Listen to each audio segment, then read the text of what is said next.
Everyone, welcome back to YouTube channel and Hare Krishna to everyone. And I hope आप सब बहुत अच्छे होंगे। आई नो आप सबके रिजल्ट आने वाले हैं, इसकी टेंशन होगी थोड़ी बहुत, बट डोंट वरी, रिजल्ट अच्छा ही होगा। एंड उसके लिए भी मैं एक वीडियो लेकर आऊँगा बहुत जल्दी। और दिसंबर 2025 आप लोगों के लिए मैं इस सब्जेक्ट वाइज स्ट्रेटजी सीरीज लेके आऊँगा, क्योंकि आई नो बहुत सारे लोगों को डाउट्स हैं सब्जेक्ट वाइज कैसे पढ़ना है और एग्जाम्स के लिए प्रिपेयर कैसे करना है। तो वो एक मैं टॉप मेट के सेशंस भी बहुत सारे मेरे थे, जिसमें कि मैंने बहुत सारे लोगों को सिर्फ ये था कि सब्जेक्ट को कैसे पढ़ना है, इधर एग्जीक्यूटिव और प्रोफेशनल जो भी है सबके लिए लेके आऊँगा, क्योंकि सबके ये एक मेजर डाउट था। ठीक है, अपार्ट फ्रॉम दैट एक चीज़ मुझे और बोलनी थी कि मैंने एक Q&A सेशन वाला वीडियो डाला है, जिसपे मैंने मोस्ट ऑफ द आर्टिकलशिप से रिलेटेड क्वेश्चंस के आंसर किए हुए हैं। उसका वीडियो मैं डिस्क्रिप्शन में डाल दूंगा, आप देख सकते हो। पर कुछ जो पॉइंट्स है जो मुझे इस वीडियो में डिस्कस करने हैं, वो मैं आपने टाइटल में देख ही लिया होगा, पर मुझे यहाँ पे बताना था आप लोगों को कि सबसे पहली प्रॉब्लम थी जो कि मैंने भी फेस की है और आप भी फेस कर रहे हो। The first thing is executive and professional, और they are hiring only for professional student. क्यों? देखो, सारी entities, firms, listed company, majorly listed company, सबको क्या चाहिए? Professional cleared student. किसी को भी छुट्टी नहीं देनी, किसी को भी पंगे नहीं रखने कि भाई एग्जीक्यूटिव है, प्रोफेशनल के लिए लीव्स मांगेगा। तो ये सब प्रॉब्लम के चक्कर में लोग प्रोफेशनल क्लियर्ड मांग रहे हैं। इवन मैंने एक फनी सरकाजम पोस्ट भी डाला था लिंक्डइन में, सो वो भी आप देख सकते हो। And you can follow me with everyone Instagram और जो भी है लिंक्डइन में। और also like and subscribe please, मेरे 10,000 सब्सक्राइबर होने वाले हैं। Thank you so much for that. Soon मैं 10,000 का गिव अवे करूँगा, तो जितनी जल्दी होगा उतनी जल्दी गिव अवे मिलेगा आप लोगों को। पर हाँ, हम पॉइंट पे थे कि आप लोगों को आर्टिकलशिप मिल नहीं पा रही है क्योंकि आप लोग एग्जीक्यूटिव क्लियर हो, और जो लोग प्रोफेशनल क्लियर है उनको ईजिली मिल जा रही है लिस्टेड कंपनी में। ठीक है, तो देखो एक स्ट्रिक्ट, मतलब मैं ये देखो वीडियो बहुत सारे लोग देखेंगे, अब वो सब फॉलो करने लग जाएंगे तो ऑब्वियसली बहुत हर्डल्स हो जाएगा। पर फिर भी बताऊंगा कि कभी भी अगर आप एग्जीक्यूटिव क्लियर्ड हो और प्रोफेशनल क्लियर्ड नहीं हो और आपको लिस्टेड में जाना है, so I always suggest go for reference. क्योंकि बहुत बड़ा रीज़न होता है कि वो लोग प्रेफर करते ही नहीं है एग्जीक्यूटिव क्लियर को, डायरेक्टली रिजेक्ट कर देते हैं। कुछ को प्रेफर करते हैं जो कि थोड़ा रेफरेंस से आते हैं या किसी के थ्रू आके होते हैं। तो मैं ये सजेस्ट करूंगा, गो इन अ लिंक्डइन। जो भी लिस्टेड कंपनीज में अगर आपको इतना ही है तो गो फॉर इट।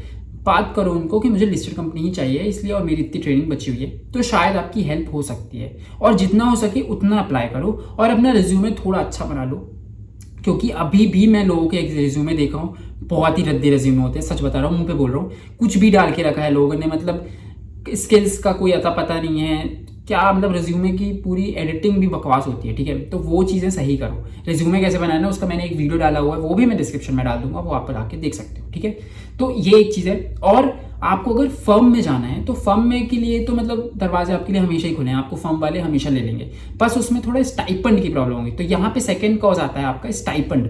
तो अब आपको लिस्टेड कंपनीज में भी ऐसी कंपनी होंगी जहाँ पे आपको स्टाइपेंड अच्छा मिलेगा, 20,000, 25,000, 30,000, इवन 15,000 भी मिलता है। पर फर्म्स में ऑन द अदर हैंड आपको 5,000, 10,000 मैक्स, वो कभी किसी फर्म में 15,000 जाएगा, वो मैंने कभी देखा नहीं, पर जाता है। ठीक है, अब डिपेंड करता है कि आपको किस स्टाइपेंड के रेंज में कहाँ जाना है। देखो, पहली चीज तो आप अगर आपकी खुद की सिटी में आर्टिकलशिप कर रहे हो तो 10,000, 5,000 दैट इज इनफ, आप खुद से सर्वाइव कर लोगे। लेकिन आपको अगर दूसरी सिटी चेंज करनी पड़ रही है, जो कि बहुत मेजर स्टूडेंट करते हैं, तो आप एक्सपेक्ट करो अराउंड 15,000 to 20,000, इससे ज्यादा एक्सपेक्ट मत करो। देखो मैं ये बोलता हूँ, देखो मेरे को भी पता है स्टाइपेंड बहुत ज़रूरी होता है, पर हम ये चीज़ नहीं बोल सकते कि यार स्टाइपेंड पे आपको कोई मतलब 30-40 रुपए दे दे। वो होता है लिस्टेड, बहुत बड़ी लिस्टेड कंपनी में, बट ऑब्वियसली फिर अगर तुमको आर्टिकलशिप भी खत्म करनी है तो सब चीज़ें एक साथ नहीं हो सकती। ठीक है, ये तुमको रियलिटी थोड़ी सी समझनी पड़ेगी। तो गो फॉर 15,000, 20,000, वो भी मुझे लग रहा है नहीं मिल रहा है अभी। मैंने सिचुएशन एक्चुअली बहुत ज़्यादा वर्स्ट हो चुकी है, अभी पता नहीं क्या, क्योंकि पासिंग परसेंटेज बढ़ गया है या आई डोंट नो वॉट, पर कुछ तो है। ठीक है, तो उसको एड्रेस करने के लिए आप ये कर सकते हो कि थोड़ा अपने आप को जो एक्सपेक्टेशन है related to stipend, go for little bit, मतलब थोड़ा समझ के करो। ठीक है, तो आप स्टाइपेंड डिस्कस कर सकते हो अपनी फर्म या लिस्टेड कंपनी से। तो फर्म में जाओगे तो आपको एक्सपोजर क्या मिलेगा और लिस्टेड कंपनी में एक्सपोजर क्या मिलेगा और दूसरी कंपनीज में एक्सपोजर क्या मिलेगा। देखो, अब यहाँ पे आती है थर्ड चीज है एक्सपोजर।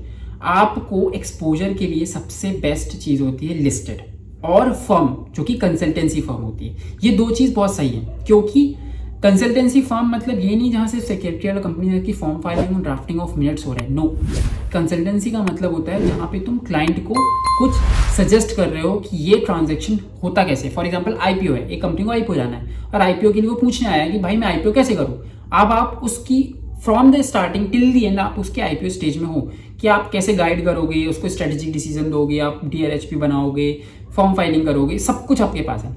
ये होती है कंसल्टेंसी फर्म, ठीक है। एक जो नॉर्मल सीएस सेक्रेटरियल फर्म होती है वो टीयर 2 सिटीज़ में और टीयर 1 सिटीज़ में भी नॉर्मली आपको मिल जाएगी, जहाँ पे सिर्फ फॉर्म फाइलिंग और नॉर्मल से बोर्ड मीटिंग एजेंट है, उनका कोई एम नहीं होता बहुत बड़ी फर्म बनने का। तो वो उस फर्म को मैं स्ट्रिक्टली नो बोलूँगा कि भाई वहाँ मत जाओ तुमको, क्योंकि सीखना है। और अगर आपको देखो लिस्टेड कंपनी नहीं मिल पा रही तो आप फर्म ऐसी फर्म में जाओ जहाँ पे लिस्टेड का एक्सपोजर हो, वहाँ पे लिस्टेड का काम सीख रहे हो, मतलब उनके क्लाइंट लिस्टेड वाले हो, तो वहाँ पे थोड़ा आपको डिफरेंट काम लिस्टेड वाला मिल सकता है। But apart from firm and listed company there are other things. For example private NBFCs, NBFC का एक्सपोजर भी बहुत अच्छा है, जो कि मैं करंटली काम भी कर रहा हूँ। एनबीएफसीज हैं, बैंकिंग है, बैंक लाइन में जाओ, फिनटेक कंपनीज हैं, स्टार्टअप से उस पर जाओ, ठीक है। क्योंकि यहाँ पे भी एक्सपोजर अब काफ़ी हो चुका है, क्योंकि फिनटेक रेगुलेशंस आ गए हैं, आरबीआई के फिनटेक रेगुलेशन है, उसमें जा सकते हो।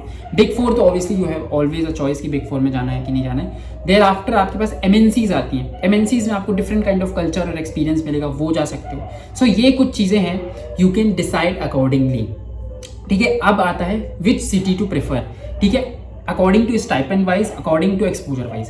सबसे बेस्ट सिटीज जो मुझे लगी हैं according to priority and ranking, that is Bangalore, Mumbai. First मैं बेंगलोर मुंबई दोनों को रखूंगा, देन उसके बाद आपका हैदराबाद, पुणे, दिल्ली, अहमदाबाद, कोलकाता, ये सारी कुछ मेजर सिटीज़। उसके बाद टीयर 2 सिटीज़ में आ जाते हैं तो लखनऊ, इंदौर, ये सारी कुछ सिटीज़ हैं जो कि टीयर 2 सिटीज़ में, even Raipur for the Chhattisgarh, Rajasthan के लिए उदयपुर, जयपुर हो गया, चेन्नई हो गया, चेन्नई इवन मैं चेन्नई में काम कर रहा हूँ तो उसको कैसे भूल रहा हूँ, कोयम्बटूर हो गया। तो ये सारी टीयर 2 सिटीज़ हैं, तो इनमें भी आपको एक्सपोजर अच्छा मिल जाएगा, ठीक है। अब एक चीज़ और मेरे को भूल रहा हूँ मैं, हाउ टू मैनेज, और कैसी कैसी स्किल्स आपको रिक्वायर्ड होती हैं जो कि आपको at the time of articleship बहुत ज़रूरी है, ठीक है। स्किल्स में सबसे ज़्यादा इंपॉर्टेंट होती है आपका एमएस वर्ड, क्योंकि ये आधे से ज़्यादा काम आपको वर्ड में करना है और आपको पता ही नहीं होता है काम कैसे करते हैं, जिप फाइलिंग कैसे होती है, बेसिक चीज़ें। पर आपको थोड़ा नॉर्मल सा वीडियो देखो यूट्यूब में 1.5 घंटे 2 घंटे का, तो एमएस वर्ड, एमएस एक्सेल आपको सीखनी आ चाहिए, ठीक है। बेसिक वेबसाइट्स देख लो, एनएससी बीएससी की वेबसाइट देख लो, एमसीए की वेबसाइट देख लो, आरबीआई की वेबसाइट देख लो, अमेंडमेंट से अपने आप को पूरा अच्छे से करके रखो। और क्वेश्चंस कैसे पूछे जाते हैं, क्वेश्चंस बहुत ही बेसिक्स होते हैं। देखो पहली चीज़ मैं आपको बता दूं, वो आपको कोई एक्सपेक्टेशन नहीं रखते, अनलेस आप आधी आर्टिकलशिप स्विच करके जा रहे हो तो आपको आर्टिकलशिप के बेस्ड क्वेश्चन पूछेंगे या रिज्यूमे बेस्ड। लेकिन आप फर्स्ट टाइम आर्टिकलशिप जा रहे हो तो इंटरव्यू में क्वेश्चन भी बहुत बेसिक क्वेश्चन होते हैं, नॉर्मल से क्वेश्चन पूछेंगे, कंपनीज एक्ट, एलओडीआर के रेगुलेशंस, बस तुमसे वो कोई डीप में अंडरस्टैंडिंग में नहीं पूछेंगे। लिस्टेड कंपनी में पूछ भी लेते हैं तो इतना होता है कि बता पाता है इंसान जो अच्छे से पढ़ा हुआ है। So go and watch some random videos of companies act, LODR, अपने टीचर से जो पढ़ा है वो वॉच कर लो, that is enough for your interview clearance, ठीक है।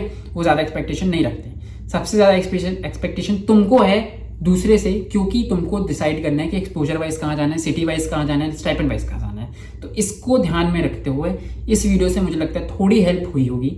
फिर भी अगर आपको कुछ डाउट है, you can let me know in the comment section, मैं वहीं पे आपको रिप्लाई कर दूंगा, ठीक है। And thank you so much for loving me and supporting me. All the very best for exams and for your result. Thank you so much, bye bye.